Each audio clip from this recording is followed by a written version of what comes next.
হত্যা করেছে বিএসএফ। ফেলানি কাজ করতে ইন্ডিয়ায়, দিল্লিতে গৃহস্থলীর কাজ করত। তার বিয়ের কথাবার্তা ঠিক, সে বাড়িতে চলে আসবে, তার বিয়ে হবে, বিয়ের দিন গুনছে।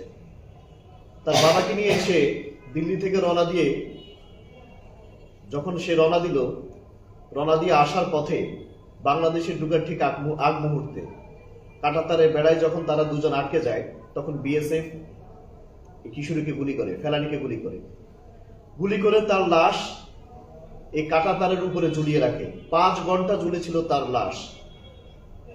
তার বাবা ওইখানে রক্তাক্ত ভাবে তার নিথর দেহ নিয়ে পড়েছিল, তার মা এই পাশে আকুতি মিনতি করেছিল। কোনো মানুষ, সুস্থ মানুষ এই দৃশ্য সহ্য করতে পারবে কিনা সেটা আমার জানা নেই। জানুয়ারি মাসের 7 তারিখ আসলেই আমাদের মনের ভিতরে নাড়া দেয় যে একটা কত নির্মম হলে একটা কিশোরীকে কাঁটাতারে ঝুলিয়ে রাখবে 5 ঘন্টা। আর সবচেয়ে আশ্চর্যজনক বিষয় হলো যে বিএসএফ এর যে সৈনিকটা ফেলানিকে গুলি করে হত্যা করেছে, বিএসএফ এর আদালতে সে নির্দোষ। এটা মানা যায়? এটা পুরো সুস্থ দেশ হতে পারে? আপনি কি মনে করেন ভারত কোনো সুস্থ দেশ?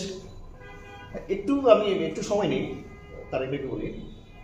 1971 সালের যুদ্ধে ভারত 3রা ডিসেম্বর আমাদের সাথে যোগ দেয় ভারত ফাঁকা হানাদারকে বাংলাদেশকে বিতাড়িত করার জন্য। আমার সংসার করি, আমার ছোট ভাই বেড়াতে আসলে একদিন বাজার করবে, এর মানে কি সে আমার সংসারের মালিক? এর মানে কি সে আমার বউ বাচ্চার দায়িত্ব নিবে? ঠিক তেমনি মাত্র 12 দিনের জন্য আমার দেশে এসে, সেই সময় আমার প্রায় 7 থেকে 8 জেলা, 10 থেকে 12টা জেলা তখন স্বাধীন হয়ে গিয়েছে, তখন এসে সে হাল ধরলো আমার দেশের যুদ্ধে। জিনিসটা কেমন না? আমি মনে করি যে এই যে বাংলাদেশ থেকে চুরি করার প্ল্যান তাদের তখন থেকে, 16,000 কোটি টাকার সম্পদ, তৎকালীন 16,000 কোটি টাকার সম্পদ বাংলাদেশ থেকে তারা চুরি করে নিয়ে গেছে 16 থেকে 22 ডিসেম্বরের মধ্যে। শুধু তাই নয়, আমাদের যে এখানে